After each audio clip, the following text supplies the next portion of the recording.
Welcome back to the next video. In this video we will be looking into how to create prompts in code with Genkit NodeJS and Gemini. So in previous tutorial with Genkit we looked how to create dot prompt files, but if you are not interested in dot prompts you can create this prompt in code as well. So let's get started. So first I have just created one simple folder called first. You can name it whatever you feel like. Then you just have to run npm init -y, so it will create the package.json file for you. Then come to this documentation, and here we just need to install this particular dependency. I'll copy it, I'll paste it over here. Okay, and it will install the dependencies for us. Next we need to open this particular documentation inside a new tab, and here we need to create the API key. So I'll just click on create API key. I'll just select Gemini API, create API key in existing project. So we will copy this later on. Now what we will do is we'll just copy this code, but we'll be deleting a lot of it. So here I'll just name it as index.ts. okay, I'll just paste it over here. Now here I don't require all this. I'll just remove all this. I don't require all this stuff as well. I'll remove all this. I don't require all this, so I'll remove this as well. And yeah, here we just need to pass our API key. So here I can just pass API key, but here we are not using environment variable, so I'll just directly copy this API key over here and just paste it like this. Like typically you should not do this. This is a bad practice. So yeah, till here everything is fine.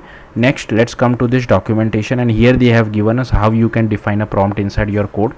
So here is one example. So I'll just copy this and I'll paste it inside our main function. So here you can see the prompt ai.define prompt. So this is the prompt name.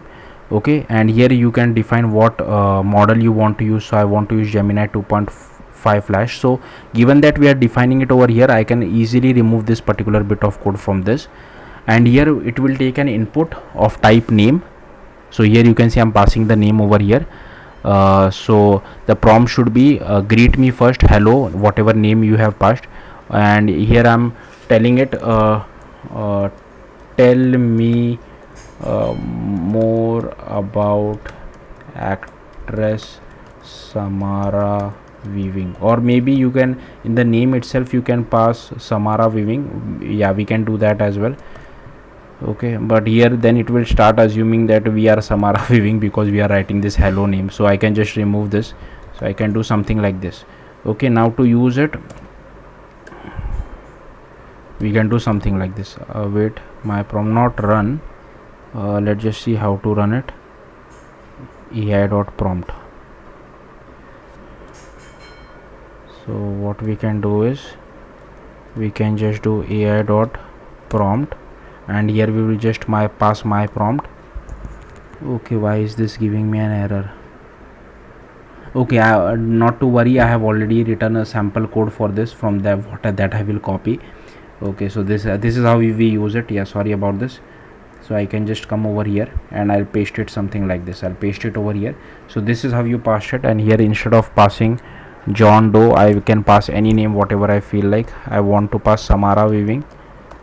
Okay, so here this is the text which we will get, and here I can just run npx tsx index.ts because I have not installed the tsx dependency, so I will directly run it as something like this, given that there is only one file inside our TypeScript project, so I won't worry too much about it. So let's see if it gives the information of actress Samara Weaving. Let's just wait for a second.